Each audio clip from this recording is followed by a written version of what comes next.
वैवाहिक जीवन सुसंगत, गतिमान, वैभव संपन्न राहावं. पती पत्नी मधील प्रेमभाव अखेर पावेतो परस्परांना सोबती ठरावा. संतती चांगली निपजावी.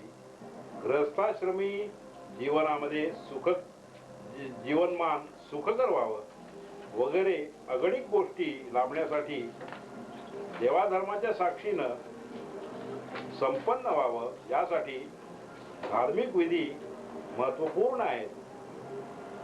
देवलोकामध्ये सुद्धा शंकर पार्वती, विष्णू लक्ष्मी, श्रीकृष्ण रुक्मिणी सत्यभामा, विठ्ठल रुक्माई आदी दिग्गज देवांचे विवाह देखील धार्मिक विधियुक्त असेच झाले. आपले ऋषीमुनी काय खुळे होते का आतून, बरं का.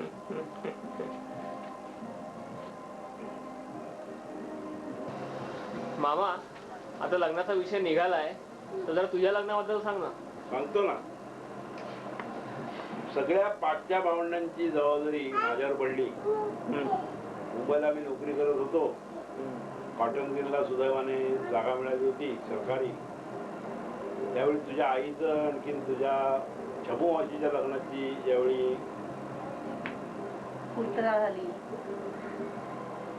सॉरी ज्यावेळी लग्न करायचं ठरलं त्यावेळी पैसे जमवायला म्हणून सुरुवात केली. मला आठवतं कॉटन मिलच्या आमच्या त्या 1.5 खोलीमध्ये एक आम्ही डबा ठेवला होता आणि त्या डब्यामध्ये 2 रुपये, 5 रुपये, 10 रुपये जे काय जमतील ते अधून मधून त्याच्यात टाकून तसे पैसे तुझ्या आईच्या लग्नाच्या वेळी मी साठवले. तीच पद्धत तुझ्या छबू मावशीच्या लग्नाच्या वेळी सुद्धा मी अवलंबिली. तसे पैसे साठवायचे आम्ही काम करायचे. माझ्या जोडीला माझे मित्र अण्णा सोनी, तुला माहिती आहे, तेही होते. तर ते देखील अधून मधून त्यात 10-5 रुपये टाकायचे. अशी ती रक्कम आम्ही जमवली आणि तुझ्या आईचं लग्न झालं. तसंच तुझ्या शमू मावशीचं पण लग्न केलं. त्यानंतर आमच्या लग्नाची ज्यावेळी वेळ आली, कारण मी ठरवलं होतं की माझ्या धाकट्या बहिणीची लग्न झाल्याशिवाय मी लग्न करणार नाही. तर माझ्या आणि शशी मामाच्या लग्नाचा योग सुद्धा असा आला. आधी पहिला माझ्या लग्नाचं सांगतो की मला आयुष्यात जे काही चांगली मंडळी भेटली त्यात माझे सगळे नातलग, माझे मित्र मैत्रिणी सकट. तर त्या मैत्रिणीमध्ये माझ्या ऑफिसमध्ये एक मैत्रीण होती. तिच्या मैत्रिणीची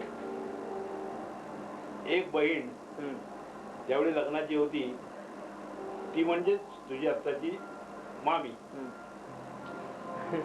तर त्या माझ्या मैत्रिणीने तुझ्या मामीचं नाव माझी बायको म्हणून त्यावेळी माझ्या मनात रुजवलं. आणि बघितलं होतंस का? नाही, तिला मी कधीच बघितलेलं नाही. पण तिने मला माझ्या त्या मैत्रिणी काही ज्या गोष्टी सांगायच्या त्या मैत्रिणी जमायच्या त्याच्यात माझी तुझी मामी पण जायची त्यावेळी. आणि माझ्याविषयीच माझ्या मैत्रिणींनी केलेलं वर्णन ऐकूनच ती भारावून गेली होती. मामी बरं. आणि तेवढ्या माझ्या स्वभावावर मला न बघताच ती प्रेम करू लागली. आणि त्याच पिक्चरची स्टोरीच आहे. पिक्चर पेक्षा सुद्धा सुंदर स्टोरी. तर त्यावेळी ज्यावेळी आम्ही प्रत्यक्ष एकमेकाला बघितलं त्यावेळी आमच्यामधले जे काही प्रेमसंबंध होते त्यांनी सुरेख बाळसं झालं आणि आमचा प्रेमविवाह करायचं ठरलं. प्रेमविवाह त्याप्रमाणे झाला. लव्ह ॲट फर्स्ट साईट नव्हतं, आधीच प्रेम झालं. लव्ह बघायच्या आधीच. Love before site. Love at first sight सोडून दे, लव्ह बिफोर साईट असा तो मॅरेज आहे. आणि अजून मुख्याने मला हुंडा न घेणारा नवरा असा, मिळाला, हा. नवरा पाहिजे होता तसा मला मिळाला. हा. आणि तू काहीतरी सांगायचा की जेव्हा तुम्ही कधी फिरायला जायचात त्यामुळे बसचा खर्च पण मामी करायची, तू करायचं. मी कोकणातला असल्यामुळे जास्ती खर्च करायचा आपल्याला माहिती नाही. तर त्यावेळी तुझी मामी एक छोटीशी नोकरी करायची. तिला तिचे वडील 15 रुपये दरमहा पॉकेट मनी म्हणून द्यायचे आणि ती मला हळूच येऊन ऑफिसमधून भेटायची. आम्ही भेटायचे आणि संध्याकाळी आम्ही ज्या बसने यायचे ती बस तिच्या माहेरून जाणारी असायची आणि तिला मी माहेरी तिथे ड्रॉप करायचा पाहिजे त्या बसमधून आणि मी पुढे व्हायचा. तर त्या बसचं तिकीट सुद्धा कित्येक वेळा 6 पैकी 9 वेळा म्हटलं तरी चालेल तीच काढायची बिचारी. मी नंतर म्हणाय नको ना की तुझ्यावर एवढा खर्च केला. आजीला वगैरे माहिती होतं का, आईला माहिती तुझ्या? नाही, आजीला वगैरे असं काही माहित नव्हतं. पण मी स्वतः मनाशी ठरवलं होतं की लग्न करीन ते आपल्या कोकणस्थ चित्तपावन कोकणस्थ मुलीशीच करीन आणि सुदैवानं मला तशी ती लाभली पण. आणि माझी ती इच्छा पुरी झाली की जेणेकरून जनमानसामध्ये किंवा आपल्या लोकांमध्ये आपल्याकडे कोणी त्या नजरेने बघू नये अशी एक माझी इच्छा होती, ती माझी पूर्ण झाली. पण मग आईकडनं परवानगी घेताना भीती वाटली नाही का किंवा? नाही, मी तिला सरळपणे सांगून टाकलं की आई माझ्या लग्नाचं काहीतरी आता तुझ्या मनात असेल असावं म्हणजे तर मी लग्नात झालं. पण मी तुला सांगतोय की माझं लग्न मी ठरवण्याच्या बेतात आहे. तर मग त्यावेळी तशी काही विशेष खळखळ केली नाही कोणी. माझ्या बहिणीला पण मी सांगितलं, सगळ्यांना सांगितलं घरी, तशी काही खळखळ केली नाही. निदान ती प्रदर्शित तरी केली नाही. आता आतून त्यांना वाटलं असेल रे की भावागर आपल्याला पोहे खायचा योग नाही आला, पण त्याला नाही कित्येक प्रेमविवाह बरं का असफल होतात. असं कादंबऱ्यातून किंवा एकंदर जीवनामध्ये माणसाला आपल्याला माहिती असतं. पण सुदैवाने आमची एकमेकांची मनं तशी जुळली असल्यामुळे आजवर आमचा प्रेमविवाह एक संधी राहिला, यशस्वी झाला. याच्यात आम्ही पूर्ण समाधानी आहोत. तुम्हाला एकमेकांची साथ कशी लागते? नेहमी एकमेकांची साथ अतिशय उत्तम लागते. तुझी मामी तशी डोक्याने तापट पण अंतर्यामी प्रेमळ असल्यामुळे तसा एकंदर माझा संसार तिने नोकरी करून फार सुरेख केला असंच म्हटलं पाहिजे. कारण तिला माझ्याही पेक्षा तिला जास्तीच कष्ट पडले, पण तिने तो हसतमुखाने संसार केला. आम्हाला पूर्वींच्या तुलनेत विचार केला तर तसं संतप्ती पीक ज्याला म्हणतात ते काही जास्ती नव्हतं. नाहीये. एकच मुलगा आहे आम्हाला, हेमंत नावाचा, तुला माहिती आहे. आणि तो आमच्या दृष्टीनं बोलायचा तो एक हिरा आहे, एवढंच मी म्हणू शकेल. बरोबर. त्याचंही लग्न झालेलं आहे.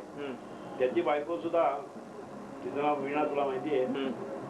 ती सुद्धा एकंदर संसार संगीतात तिचं वीणा वादन चांगलं आहे. आणि आम्हाला एक नात आहे सुरेख, श्रेया नावाची. आणि ती नात म्हणजे आमची दुधावरची साय आहे.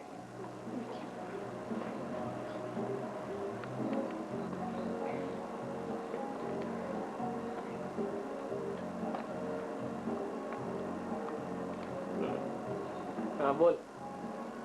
आपल्याला सगळ्या सुना चांगल्या लाभलेल्या आहेत. तसा विचार केला जातो तर आमचं कुटुंब अफाट मोठं आहे आणि आम्हाला सगळ्या भावंडांना ज्या आतापर्यंत सुना लाभल्या आहेत त्या खरोखरी छान आहेत. आपापले आमच्या मुलांचे सगळ्यांचे संसार उत्तम रीतीने चालवत आहेत. त्या घरामध्ये तशी शांतता आहे आणि एकंदर सर्व मजेमध्ये चाललंय. आपापल्या मस्तीत जगतायत असं म्हटलं तरी काही वावगं ठरणार नाही. शशी मामाच्या लग्नाचं सांग जरा. त्याच्यानंतर आता माझं लग्न झालं म्हणजे पर्यायाने शशी पण ओव्हर झाला, लग्नाला आला. तोही माझाच भाऊ असल्यामुळे बरं का, जसं म्हणजे मी प्रेम कसं केलं हे त्याला माहित नसलं तरी त्याला प्रेम करायची अक्कल होती. ती अक्कल त्याने त्याच्या रंजन मामीच्या बाबतीत सुरेख वापरली. आणि ही रंजन नावाची मुलगी ही आमच्या लहानपणी आम्ही अगदी 5-7 वर्षाची असल्यापासून तिला ओळखत होतो. आणि तिच्याशी शशी मामाचं लग्न ज्यावेळी करायचं ठरलं हे आमच्या बहिणींना आणि सगळ्या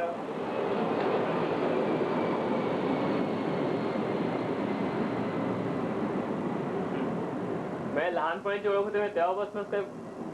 नाही तेव्हापासून नाही तेव्हापासून म्हणजे अलीकडच्या काळात कसं जशी प्रेमाची रुजण होते लवकर तशी त्यावेळी होत नव्हती. तर ती प्रेमाची रुजण त्यावेळी तशी झालेली नसावी. पण पुढे जशी यौवन प्राप्ती झाली त्यामध्ये त्याप्रमाणे प्रेमभावनाही वाढीस लागली असणार. आणि तुझ्या रंजन मामीच तुझ्या शशिमामाचं लग्न रंजन मामीशी होणार हे ज्यावेळी घरामध्ये कळलं आणि सगळ्या बहिणींना किंवा आमच्या मेवण्या बिवण्यानं सगळ्यांना कळलं त्यावेळी कोण ती यमीची रंजन की काय असा एक असे उद्गार त्यावेळी ऐकू आले. आम्हाला माहिती असं कोण बोललं नाही ना. आम्हाला माहिती आहे नाही मला माहिती आहे असं कोणाला तसं माहित नव्हतं. कारण प्रेम हे सारण चोरूनच करतात. आणि तसं चोरून गेलं प्रेम मग पुढे लग्नीच होतं. तर तसं चोरून केलेलं प्रेम होतं तेही आणि माझंही. त्यामुळे तसं कोणाला माहित नव्हतं. नंतर आम्ही आता हे मोठे झाल्यामुळे आता आमचं सगळं बालपण उघडं नागडं करून सांगतोय तुम्हाला. तारुण्य सुद्धा त्या दृष्टीने सांगतो की त्याप्रमाणे आमची दोघांची लग्न झाली. त्यालाही 2 मुलं झाली. जास्ती संतती अलीकडच्या काळाला मानवत नाही. त्यामुळे त्यालाही तशी 2च मुलं आहेत. आता तुझ्या आठवणीतली तुझ्या बहिणींची लग्न काय आठवत का? कशी ठरली किंवा हा माझ्या आठवणीतली बहीण पहिल्या टाइम अशी कसं सांग म्हणजे अभ्यंकर. आमची मोठी बहीण इंदुताईचं लग्न फार पूर्वी ज्यावेळी मी 7-8 वर्षाचा होतो त्यावेळी तिचं लग्न झालं होतं. तिला चांगलं स्थळ मिळालं. कारण ते भावे कुटुंब आहे राजापूर ते फार श्रीमंत घराणं समजलं जाईल. त्यांचा पेपर मिठाचा कारखाना वगैरे त्या काळामध्ये होता. आणि त्यांच्या घरातून खरोखर सोन्याचा धूर येत होता. अशी त्यावेळची त्यांची श्रीमंती होती. त्यांच्याच एका भावाला ही आमची मोठी बहीण दिली. ते लग्न माझ्या लहानपणीच झालं. त्याच्यानंतर तारू मावशी आणि ताई मावशी आणि तारू मावशी यांची लग्न तसा मी विशेष मोठा त्यांची लग्न मी विशेष मोठा असताना झाली असं नाही. पण मला साधारण आठवतात की त्यांची लग्न हे मी मुंबईला येण्यापूर्वीच झाली. भाऊ असतात त्यावेळी भाऊ होते. हिंदू मावशीचं लग्न भाऊ असताना झालं. हिंदू मावशीचं लग्न आजोबा असताना झालेलं. त्याच्यात ताईचं लग्न आणि तारूचं लग्न सुद्धा तारू मावशीचं ही सुद्धा भाऊंच्या उपस्थितीतच म्हणजे त्याला माहीत त्यावेळी ते होते म्हणजे त्यांच्या पुढ्यातच झाली ती. आणि आमची लग्न मात्र माझं म्हणा तुझ्या आईचं म्हणा शंभू मावशीचं म्हणा किंवा शशी मामाचं म्हणा ही लग्न मात्र भाऊंच्या पश्चात झाली. तर तुझ्या ताई मावशीचे जे तुझ्या ताई मावशीचं लग्न ठरल्यानंतर ताई मावशीचे यजमान म्हणजे अभ्यंकर हे ज्या खानावळीत जेवायला जायचे तिथेच तारू मावशीचे भावी यजमान खानावळे म्हणून जेवायला येत असत. आणि तिथेच त्या अभ्यंकरनी साने म्हणून जे तारू मावशीचे यजमान आहेत त्याला तिथे विचारलं की तुम्ही यंदा लग्न करणार काय किंवा कसं काही. तर त्याप्रमाणे ते म्हणाले मी करणार आहे यंदा लग्न वगैरे. आणि अभ्यंकरांनी आम्हाला त्याप्रमाणे घरी सांगितलं की बा असा एक मुलगा आहे माहेरवर जेवायला खानावळीत असतो तर तो लग्न करतोय त्याच्याकडे पत्रिका टाकूया. त्याप्रमाणे ती पत्रिका आम्ही टाकली. पत्रिका जुळली आणि तारू मावशीचंही लग्न सान्यांबरोबर त्यावेळी झालं. त्याच्यानंतर माझा नंबर खरा सिनियरिटी मध्ये. पण ती सिनियरिटी कुठच्या कुठेही झाली, कारण माझ्या पाठच्या 2 बहिणी म्हणजे तुझी आई आणि चबू मावशी यांची लग्न ही फार महत्वाची होती. कारण कोकणामध्ये मुलींची लग्न आधी करणं ही आधी करायची पद्धत आणि ती एका अर्थी अतिशय चांगली पद्धत आहे. आणि त्या पद्धतीला अनुसरून या तुझ्या आईचं आणि चबू मावशीचं लग्न करायची वेळ आली. ती जबाबदारी बरीचशी माझ्यावर होती आणि त्याप्रमाणे ती लग्न केली. तुझ्या आईच्या लग्नाच्या वेळी आणि चबू मावशीच्या लग्नाच्या वेळी सुद्धा दैवयोगे आम्हाला काहीही त्रास झालेला नाही. कारण तुझे बाबा हे आमच्या कॉटनच्या कॉलनीत राहत होते आणि ते कसोबच्या जोशांपैकी आहेत असं ज्यावेळी आम्हाला कळलं त्यावेळी कसोबचा जोशी म्हणजे कोण बुवा. त्यावेळी मग त्या आईला संपूर्ण नाव ज्यावेळी कळलं तुझ्या बाबांचं त्यावेळी ती म्हणाली की अरे म्हणजे यांचे प्रभाकर जोशांचा मुलगा हा असं आजी म्हणाली तुझी. कारण कसोबला सुद्धा आमच्या वडिलांचं ज्यावेळी हे होतं बिराड होतं रामभाऊ जोशांकडे शाळेत मास्तर असताना आमचे वडील, त्याच्याच बाजूला तुमचं यांचं घर असल्यामुळे आईला आमच्या खडानखडा माहिती होती. त्यामुळे आई म्हणाली उत्तमच आहे, मग प्रश्नच नाही. त्यामुळे ते लग्न त्यावेळी तुझे बाबा सगो बर्वे म्हणून ते मिनिस्टर होते, ICS अधिकारी त्यावेळेचे, अत्यंत हुशार मनुष्य, त्यांच्याकडे काम करत होते आणि त्यांना खूप काम असायचं, त्याला सवडच नसायची. त्यांचं ज्यावेळी म्हणजे मी ज्यावेळी त्यांच्याकडे पत्रिका टाकली ती पत्रिका जुळल्यानंतर त्यांना तुझ्या आईला बघण्यासाठी म्हणून ज्यावेळी मी माझ्या कॉटनच्या घरी बोलावलं त्यावेळी ते जमतेम येऊन तिला बघून गेले.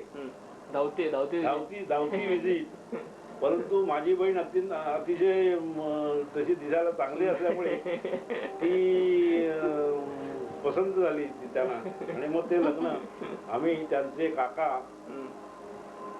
पुण्याला ते डिस्ट्रिक्ट जज ब्रिटिशांच्या काळात होते, फार जुने जज होते ते. तर त्या ब्रिटिशांच्या काळामध्ये ते जज असल्यामुळे त्यांच्याकडे आम्ही मग, कारण तुझ्या बाबांचं शिक्षण हे पुण्याला झालं.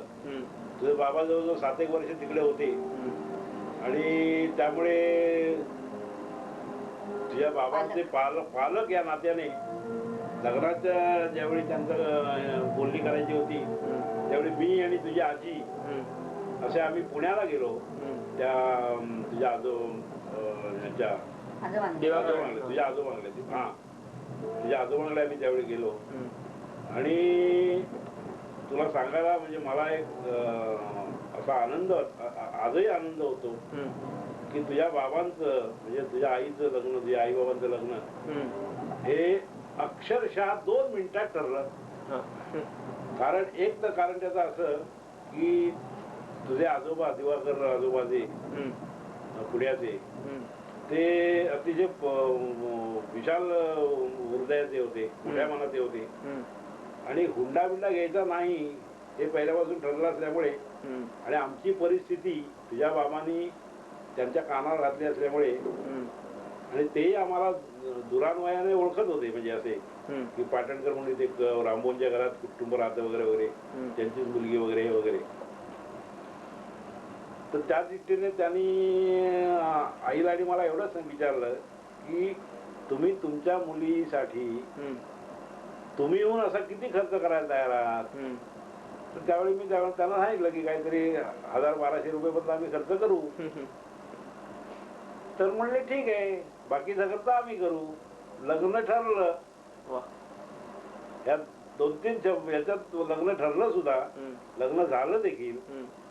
आणि त्याच्यानंतर मग हे चबू मावशीचं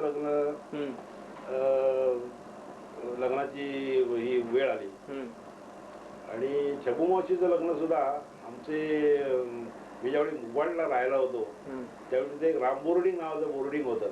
तिथे आम्ही काही वेळा जेवायला जायचे आणि तिथे जेवायला जात होतो त्यावेळी हे शबुवंशीचे यजमान आपटे ते तिथे काही त्यांचा एक मित्र त्यांच्या ऑफिस मधला ते साराबाई केमिकल मध्ये पूर्वी होते आणि तिथला एक त्यांचा मित्र तिथे राहायचा, त्यांचा मोठा भाऊ राहायचा, त्यामुळे त्यांचा मित्र आणि ते केव्हा तरी अन्नमध्ये जेवायला यायचे.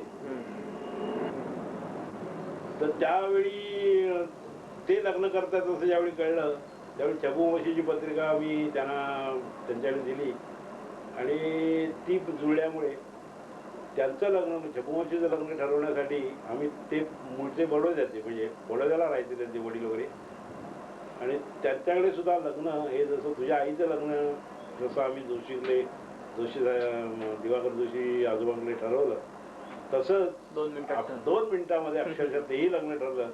आणि त्यामुळे तसा लग्नाच्या विषयी कोकणामधले लोक असं म्हणतात की बा एवढ्या मुली आहेत म्हणजे सतत वाहना झिजत जाणार, पांडू काका तुझ्या सतत वाहना झिजत जाणार एवढ्या मुली आहेत तुझ्या, तर तशा काही मला वाहना झिजवायला लागल्या नाही. बरेचसे खानावळीतच ठरले लग्न.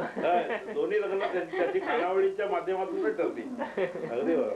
चांगला उपयोग आणि मला सांगायला अत्यंत आनंद होतो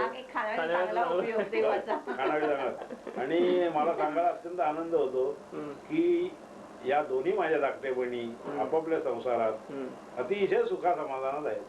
व्हेरी गुड. एक मिनिट. हा तू आता या सगळ्यांची तुला मी ओळख करून देतो. मी स्वतः तुला माहिती आहे, तुझा मामा, मोठा मामा आणि ज्या तुझ्या मामीबद्दल ज्या तुझ्या मामीच्या मी प्रेमात त्यावेळी पडलो होतो ती मामी शैला मामी, हा माझा हिरा मुलगा हेमंत आणि संसार संगीत जिने चांगलं जमवलंय, वीणा चांगली वाजवते, वीणा चांगला होते ती आमची सूनबाई वीणा आणि ही आमची दुधाची साय श्रेया नाथ. असं आमचं अत्यंत छोटेखानी कुटुंब आहे.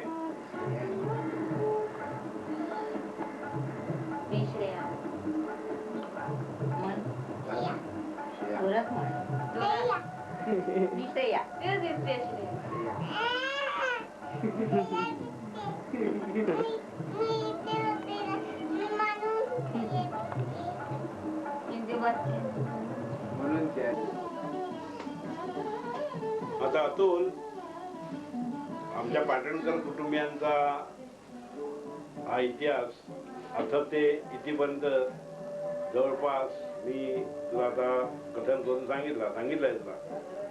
तर हा इतिहास तुम्हाला युवा पिढीला पुढच्या थोडाफार तरी उपयुक्त व्हावा, नक्कीच होईल व्हावा अशी माझी मनोधारणा आहे. आणि नाहीतर हे ऐकलं मी सांगितलेला इतिहास ऐकल्यानंतर दादा मामाचं काय हे चराट अशी त्याची संभावना होणार नाही इतपत मी काळजी घेऊन मी हे सर्व सांगितलेलं आहे. ते मनापासून मी तुझ्या पुढे उचलेलं आहे. तर त्या दृष्टीने विचार करता तुमची तरुण पिढी, युवा पिढी हे ह्या आमच्या पाटणकरांच्या इतिहासाचा भूगोल बनवणार नाही एवढी मला आशा वाटते. आणि हे ही सगळी मुलाखत संपवताना तुम्हा सगळ्या युवा पिढीला पुढील अनेक वर्षांसाठी आणि ही दिवाळीच्या सुमुहूर्तावर घेतलेली मुलाखत असल्यामुळे दिवाळीच्या लाख लाख शुभेच्छा देऊन आणि शुभाशीर्वाद देऊन तुमच्याही जीवनात असेच अनेक यशस्वी जीवनाचे जीवनदीप सदैव फुलोत ठेवत राहोत एवढी प्रभूचरणी प्रार्थना करू. तुला तुझ्या या कल्पनेची परत एकदा दाद देऊन ही मुलाखत आपण संपूया आणि चहा पिऊया.